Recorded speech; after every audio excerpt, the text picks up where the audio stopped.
Tiffany Shlain, co-founder of 50/50 Day. I'm so excited about, I'm excited about a lot of guests, but she's someone special to me.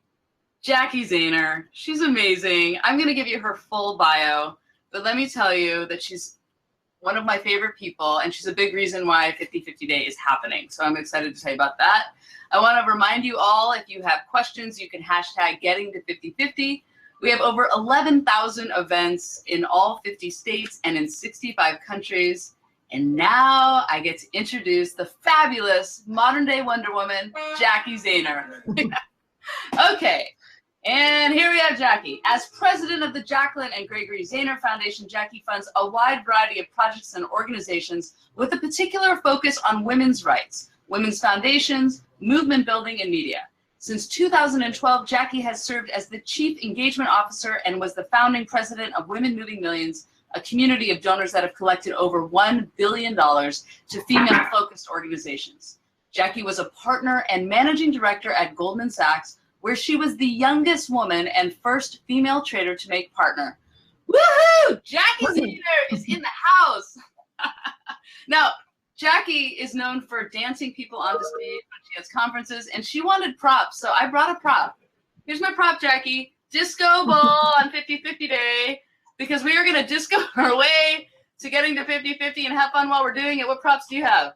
Hello, everyone. I have signs. Okay, cool. I have photos. Awesome. I have Wonder Woman paraphernalia.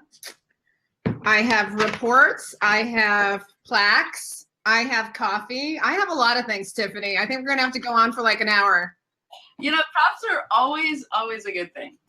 So, let me just start, because you were my first funder in on 50/50 Day, and I think that's what I admire about you so much is, there a lot of people, they wait until they see if something's tested, but you so boldly were like, I'm in. I want to see this movement build. So tell me where that comes from. Well, thank you. I mean, it comes from you, Miss Tiffany, and your team. So I serve on the board of the Sundance Institute, and for the past few years, I've gotten super involved. I live in Park City, Utah, with film as a tool for social change. And you're one of the first people I met. And how could anyone meet you and not want to do everything that you're doing? Because you are absolutely dynamic, brilliant, and incredible. But when you came to me with this idea, first to the film, getting to 50/50, my life's work really has been about gender equity and equality, and in an inclusive way, in a non-like women versus men way. And when you presented this film, obviously I helped you put the film together as well. And it was just so brilliant. This idea of having the history of sort of women in the world in 17 minutes is kind of a bold objective. And then the connection to Laura Liswood, who I had the privilege of working with at Goldman Sachs, in fact, brought her into the very first chief diversity role at Goldman, wow. I think 18 years ago. So that connection of you and Laura and your mission, and it's just everything I'm about. So how could I not jump on board? Oh, thank you. I mean, I loved hearing that unpacked. And yes, you came on for the film and the day in such a beautiful way. And let's talk about your time at Goldman Sachs, because you were paving the way in a role that no one had done. And what do you think created that environment in that space? And what did you do to make that happen? Because I know you were like busting on through, but I would love to hear that story. Well, thank you. I have, let's see, here's my photo. So this is me. Awesome. On the trading floor of Goldman Sachs in the 1980s. Did you see that? Yes. Hello. Haircut is fabulous. So I joined in 1988. I was hired. I'm Canadian. Go, Justin Trudeau. Equal cabinet. Yay. So I joined the trading floor I started as an analyst and joined the trading floor and was a trader for most of the 90s. And, things are so much clearer in hindsight than they are sort of at the time. But I was in this world of money. And, had a visual graphic. Money. I was in this world of money, and I was one of very few female traders. And generally speaking, had an unbelievably incredible experience. I had great bosses. Actually my former boss is now Treasury Secretary of the United States, Stephen Mnuchin. But there was one man in particular, Michael Mortera, who was a legend on Wall Street, who really took me under his wing. And I don't think without him, I would be where I am today. And he just encouraged me to be my authentic self while I was building this career and making money for the firm. But my passion really became around women's inclusion and advancement, because I looked around, there were so few women on the trading floor. Because I was a trader, I got very involved in, speaking and recruiting and all those things. And it was just lit me up, the idea that I could bring more women, into these incredible careers, especially at Goldman in finance, became a passion. And, later on it became more than that. I think towards the end of my career, it became, my full-time job to help Goldman become a more inclusive workplace. And, thankfully, one more prop, I made partner, this is my little trophy, when before the firm went public. So, it literally was a gift from God. And I mean that, to be able to have the resources and the platform, and knowing that my life's purpose really is the intersection of women, of course, money, and changing the world.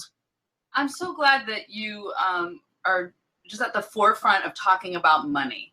Mm-hmm. Because money is it's such an integral part of this conversation about getting to gender equity. And it's about funding, it's about investment, it's about nurturing communities. And I love the way you talk about it, because you, actually, will you talk a little bit about money and gender and getting to gender equity? Because I've heard you talk about it in a lot of different settings, and you're very bold about it. Yeah, thank you. Well, you have to be bold about it. It's, it's still a taboo topic, and it can't be. My friend Ruth Ann Harnish says finance is the new frontier of feminism. And I actually really, really believe that. We have to bring money. Of course, it's not all about the money, but it has to be too to fund the things that we care about. And another prop, because of my obsession with research, etc., I did this report. 400, now I forget how many. I think 400 top reports. 400, I've told a lot of 400 top reports on women and girls. And you can find it on my website. And in it is a big section on sort of the women and wealth. And the fact that we're increasingly holders of wealth. We make decisions. We make 85% of consumer purchasing decisions. We're increasingly 50% of the financial asset holders. Obviously, my work at Women Moving Millions is all about championing women in philanthropy and big and bold philanthropy. But the reality is, with all this power and all this financial clout, we're still where we are in the world, which is, I just heard this statistic yesterday, and I can't believe it's true. I should have a fork, because I would poke myself in the eye with the fork. Don't do that. That it used to be, like a couple of years ago, there was a report saying women got 6% of venture capital dollars. And I just heard it went down to 2%. So think of the implications of that. Think who the future leaders of our world are. Think of, those billions of dollars that are not, are going to be distributed, right? Whether it be through hedge fund wealth or, the Facebooks of the world. And, if women aren't have access to the capital to build and grow their businesses, then our world is actually going to keep on getting actually more tilted. So if we're feminists, believing in a more equal and just world for everyone, we have to be willing to talk about money, and we have to be willing to be intentional, not only in how we give our dollars, but how we invest them and how we use it around our purchasing power. Amen. Amen. I feel very fortunate in my film career, and I have had and still have male mentors also, but I have certainly had a bevy of powerful women who put the money behind what they believe in to make things happen. So I feel like I see so many examples. I feel like I am in a bit of a bubble, because in San Francisco and in the documentary world, more than in the Hollywood narrative model, most of the big funders are women, which is a breath of fresh air. But I want to go back to a little bit of what you talked about with that you had male mentors, because, we talk a lot about mentorship in 50/50 and all kinds of mentorship. I love this idea, men, women, however you identify, providing that mentorship to others and seeking it out. And what advice would you have to anyone listening? because I know I have thoughts about the whole mentorship conversation. Yeah.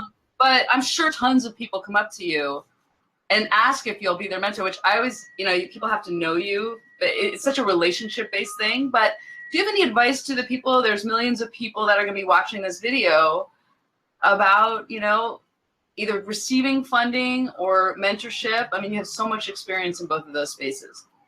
Yeah, thank you. I mean, the mentorship thing, obviously, from my career back at Goldman, I've thought about this for 25 years, and it's clear the role of mentors, people like Pat Mitchell in my life, Ann Kaplan from Goldman Sachs. I could go on and on and on with, I would not be, and Mike Mortera and these other men that you talked about. So yes, I think it's really, to your point, it's sometimes the word mentorship even trips me up a little bit because it really is friendship, relationship. In career, it's sponsorship, and I feel like that's the next level, of where relationships have to go. And I really mean that literally. It's like not just give me advice, but can you work with me and take ownership and partnership around what the work I'm doing. But yeah, I think that there's interesting new technologies which I love. There's a big ed tech conference actually happening right this second in Salt Lake City, like 3,500 people here. And I think there's going to be so many more opportunities to scale mentorship in terms of advice. But frankly, advice is out there everywhere. The 10 best lists, the books, what it really takes is finding people. And I do this, that I have something to learn with and from, and think about the reciprocity in that relationship. I've gotten as much from you as you've gotten from me, I would say, but not in a transactional way, but in a transformational way. And that has to be our goal, to deeply commit to relationships with others, in what we can do. My biggest thing that gets me like crazy is I can't spend more time with people. But if we all did just a little more and invest a little more deeply in people we believe in and want to advance their leadership, I think this movement towards 50-50 could happen that much faster. I got chills. It's a perfect way to end. I'm so grateful that you gave flight this movement of 50-50 Day. You were the first funder in, providing us money to make this happen. Thank you. You brought up a lot of amazing people on board to both the film and the day. And I'm incredibly grateful, as I'm sure all the thousands of screenings that are happening, it takes one person to believe and say, I'm going to fund this and I'm going to move this forward. So thank you for being such a courageous leader. It's an honor to talk to you. And I'm grateful for our friendship, which does feel very reciprocal. So thank you, Tiffany. And remember, we are all Wonder Women. And I believe the fact that 50-50 Day is happening in the same year that finally, and I have to say, last prop. 5 years ago, I wrote a report, why no Wonder Woman. The fact we have Wonder Woman coming to the screen at the same time as this, yes, at the same time that we're bringing money to the new frontier of feminism. I think we're at transformational time. So you go, girls and men and boys. We're in this together. Ken, this is the world. We're getting to 50-50. Wonder Woman. Thank you. You're modern day Wonder Woman, Jackie. Thank you for everything you do. Bye. Bye. Bye.